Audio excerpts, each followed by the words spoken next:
When my son spent his first days in the NICU, I sent one plea to the family chat. Please visit. My mom replied, we're busy, it's not a good time. Hours later, she posted dinner party photos. A month later, still sleeping in a plastic chair beside my baby, my phone buzzed with 911 missed calls from sister. It's urgent. Call back. Without thinking twice, I didn't want to be strong anymore. Not after the contractions hit early and hard in the middle of a regular Tuesday. Not when I was rushed into an operating room with blinding lights and masked faces. Not when I woke up hours later and was told my son was in critical condition. I didn't want to be the woman who always handled everything, who smiled through chaos, who figured things out while everyone else leaned on her. I just wanted someone to lean on. The NICU isn't a place anyone imagines when they think of birth. It's all machines, quiet alarms, and too many wires. No balloons, no celebration, no photos sent to group chats. Just silence, tension, and the constant fear that the next hour might bring something worse than the last. My son was barely 4 pounds, a tiny, perfect thing inside a glass box. I wasn't even allowed to hold him at first. I just sat there with my hand inside a small opening, touching his foot while pretending I wasn't falling apart. That first night I didn't cry. I didn't sleep. I watched his chest rise and fall and listened to the soft rhythm of the monitor beeping, afraid it might stop. Around dawn, I picked up my phone and opened our family group chat. The same chat where my mom sent memes and my sister dropped updates about her dating life. I didn't try to sound strong. I wrote exactly what I felt. Please come. I need you. Just visit. That was it. No emojis. No explanation. I thought it would be enough. My mom read the message almost instantly. I saw the little read checkmark, then nothing. I told myself she was probably calling my dad, figuring out how to get here. Maybe she was already on the way. An hour later, her reply came in. We're busy, now's not a good time. I stared at it. Read it 3 times. Then 2 hours after that, she posted a photo. Her and my dad at some trendy-looking restaurant, full glasses of wine, smiling like nothing existed outside of that frame.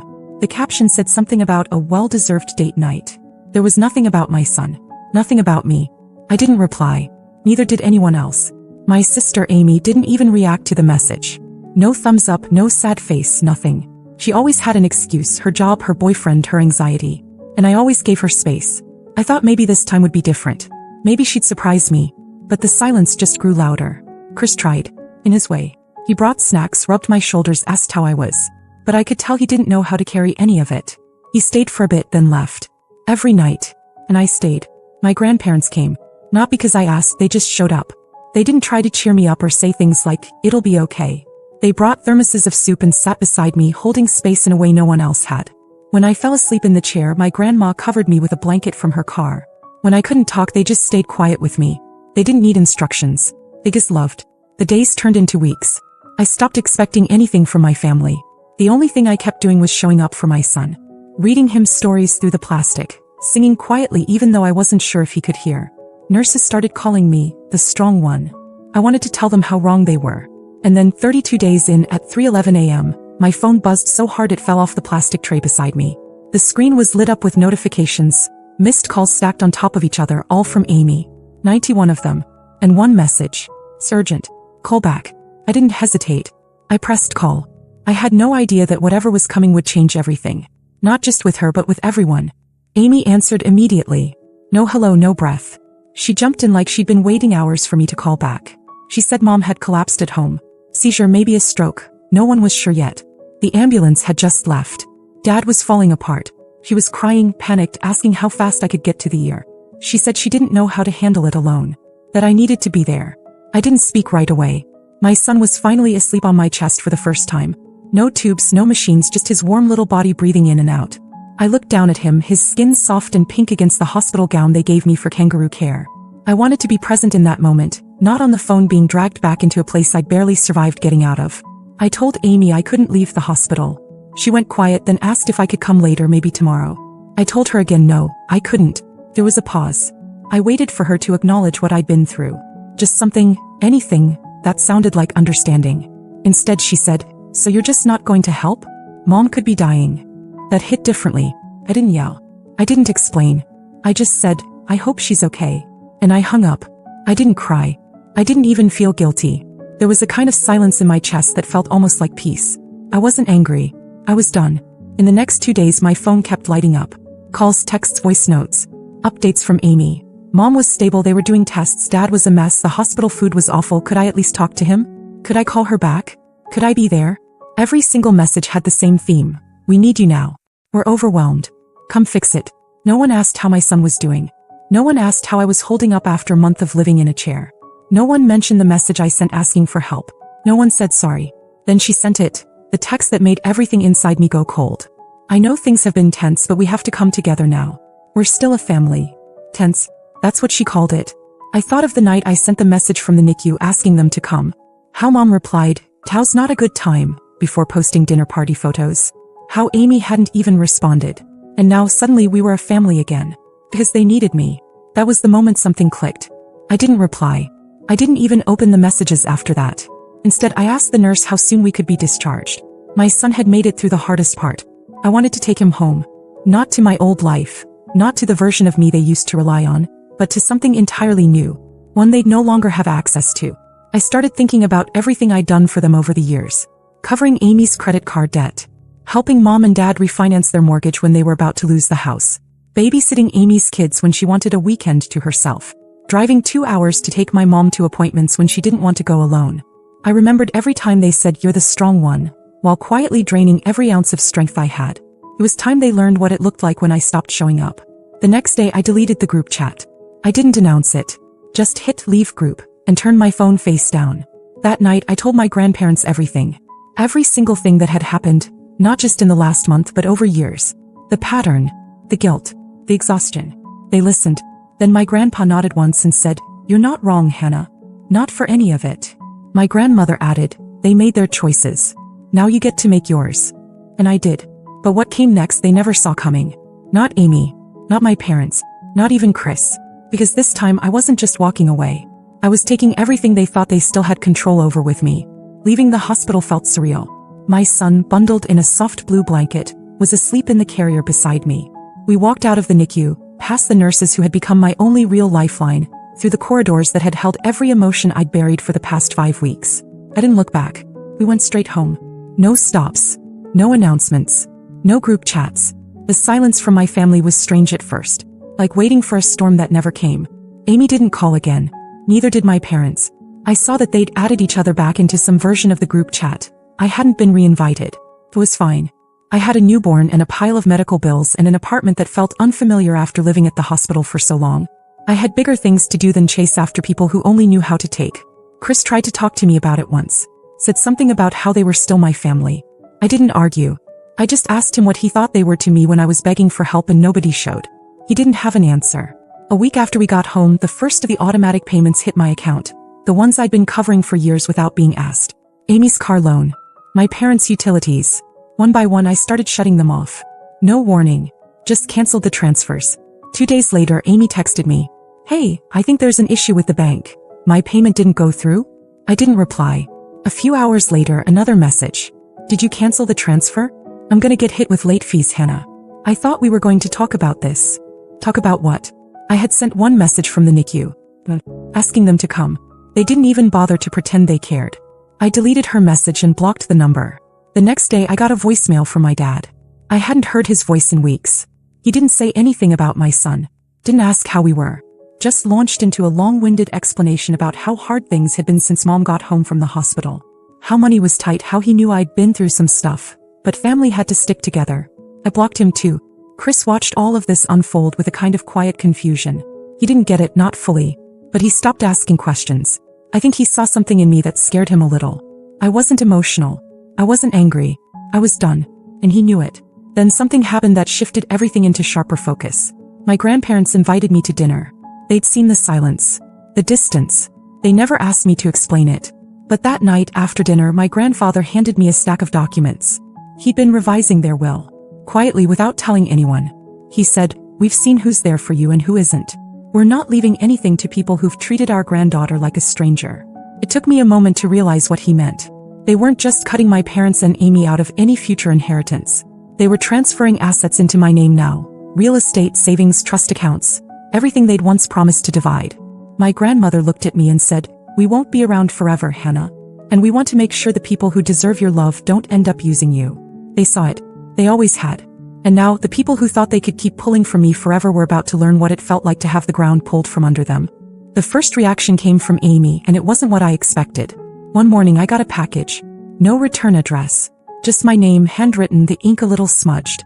Inside was a half-page note and a framed photo of the four of us. Mom, Dad, Amy, and me, from years ago at some lake vacation I barely remembered. The note said, "I don't know what happened to you, but I hope you figure it out soon. None of this is normal." That was it. No apology. No mention of my son. No recognition of what she had or hadn't done. Just a passive-aggressive attempt to frame me as the problem. I didn't reply, but it rattled something. Not guilt, just clarity. They didn't see me as a person. I was a service, a system. And now that the system had shut down, they didn't know how to act. What they also didn't know was that I wasn't just cutting off financial support. I was cutting every thread they thought they could pull, including the ones they had no idea I even held. A week later, I met with my grandparents' lawyer to finalize the asset transfers. That same day, something strange happened. Chris didn't come home. I waited. I texted. Called once. Nothing. Around midnight, he messaged saying he was staying at a friend's, that he needed space. I asked if something was wrong. No response. By morning, I figured it out. My parents had reached out to him. I don't know how, maybe through his sister, maybe directly. But they had. And instead of ignoring it, he listened. He came back 2 days later acting weirdly calm, like nothing had happened. Sat on the couch, said he thought we should talk. "I know this is going to upset you," he started, "but I think you're being a little extreme. They're still your family." I just stared at him. He continued, said he talked to my mom. She was ashamed, apparently. Didn't know how to fix things. He said Amy felt attacked. That they were just trying to reconnect. That's when I realized they had gotten to him because they couldn't get to me. Chris said he wanted us to think about our son. About growing up without grandparents, without cousins, without the family he deserved. He said forgiveness was strength. That maybe I'd taken things too far. I didn't argue. I didn't cry. I just asked one question. Did they ever ask how our son is? He blinked, thought, then said slowly, "No." But that was enough.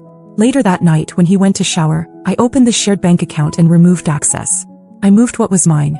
He still had his own accounts. I didn't take from him. But I wasn't going to wait for the manipulation to grow roots. Chris wasn't cruel, just weak. And weak people make dangerous allies when you're trying to protect something precious. 2 days later, he left again. This time I didn't ask where he was going. But something even more unexpected happened the following weekend. I got a call from an unknown number. I let it ring out. Then it rang again. And again. I picked up, ready to hang up. But the voice on the other end stopped me. It was a woman I didn't recognize. Her name was Leah. She said she used to work for my father. And then, after a pause, she said, "I think you should know something. He's been telling people he's suing you." At first, I thought it was a bluff. My dad threatening to sue me? For what? Emotional distance. But Leah, the woman who used to work for him, told me more. "He's telling people you manipulated your grandparents," she said. "That you turned them against him. That they were coerced into changing the will." I didn't even know whether to laugh or feel insulted. My grandfather had been managing their estate since before I was born. No one coerced him. And even if I wanted to, there was no version of reality where I could tell that man what to do with his money. I thanked Leah for the heads up. She said she'd quit 6 months earlier because she couldn't handle how manipulative he was becoming. We hung up and I sat with it for a moment. Not hurt, not scared, just tired. Then I made 2 decisions. First, I called my grandfather and told him everything. Second, I cut the final thread. Up until that point, there was still one quiet way I'd been helping my parents. A private loan I'd co-signed 3 years earlier to help keep their business afloat. A low-interest, flexible term loan that they'd never fully repaid. I had the power to restructure or freeze it, but I hadn't. Out of guilt. Out of some old, broken sense of obligation.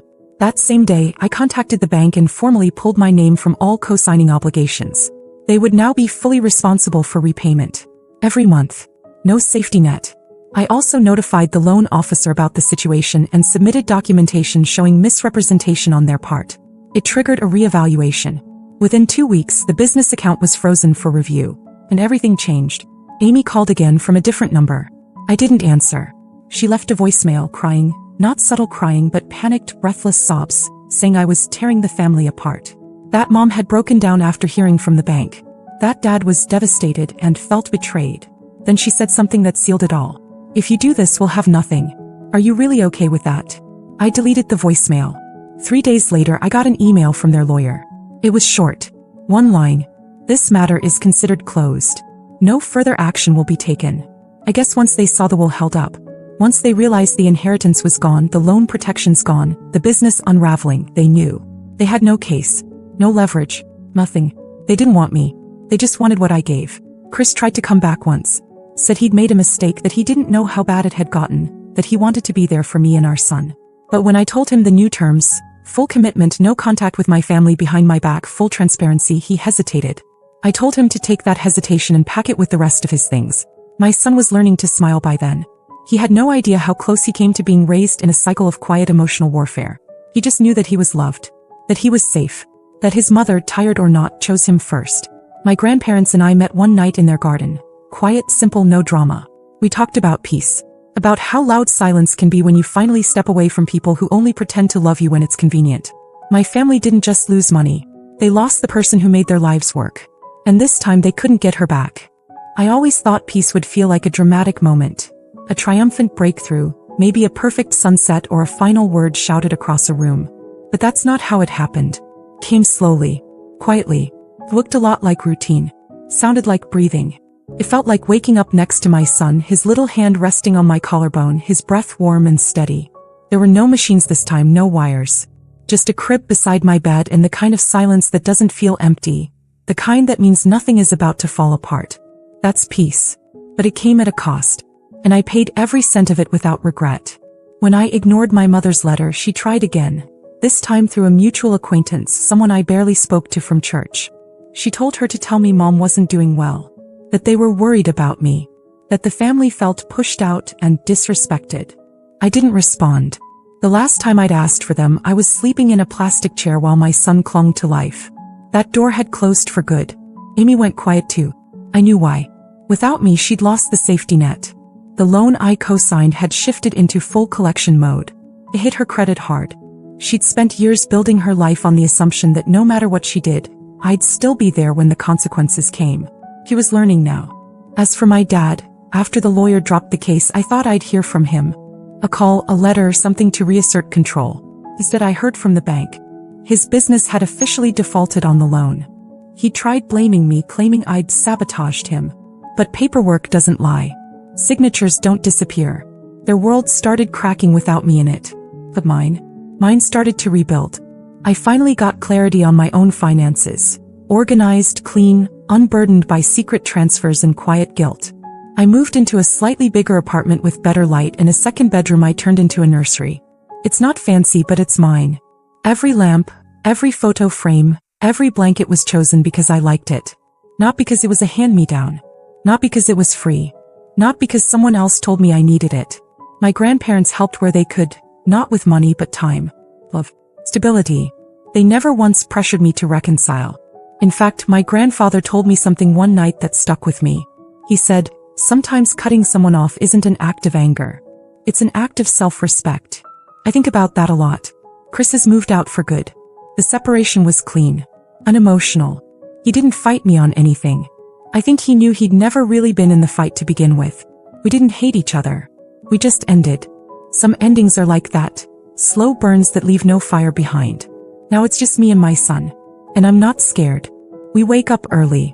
He smiles when he sees me. I read to him from books I picked out one by one. He's growing fast, curious, strong, already trying to pull himself up when I lay him on my lap. There's still a long road ahead. Single motherhood isn't easy. But every decision I make now, I make without fear of someone else's disappointment. I'm raising him to know love that isn't transactional.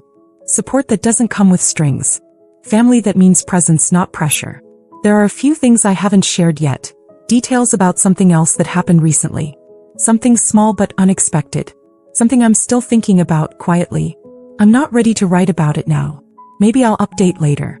But for now, I'll leave you with this. Okay. No, I'm more than okay. I'm free for the first time in my adult life.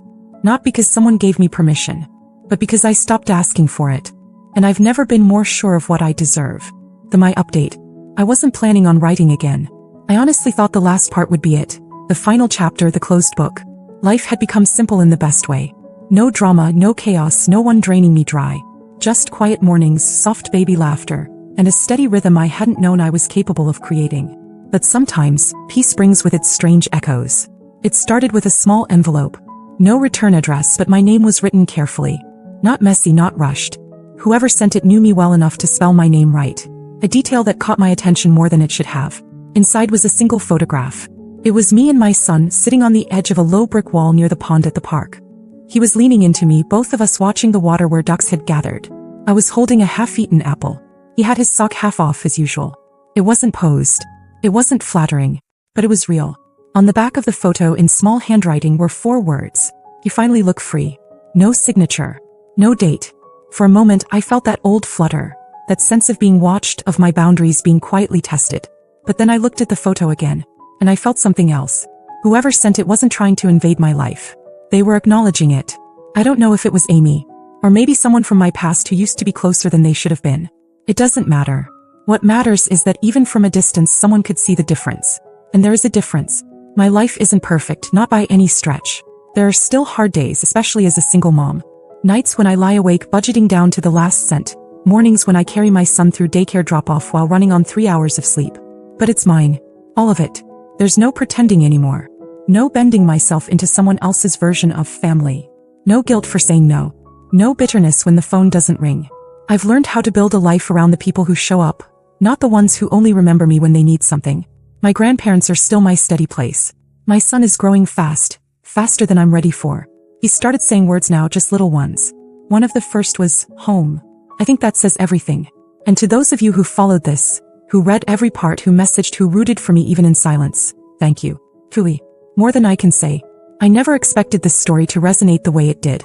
I never thought strangers would care about a tired woman in a plastic hospital chair whispering to a baby in an incubator. But you did. And it mattered. That kind of support. I didn't grow up with it. But I found it here. I don't know if I'll post again. Maybe one day when something shifts or when I have more to share. But for now I'm okay closing the page here. Not because the story is over. But because finally I'm living the part one never thought I'd reach. The quiet, honest, free part. Thank you for walking with me.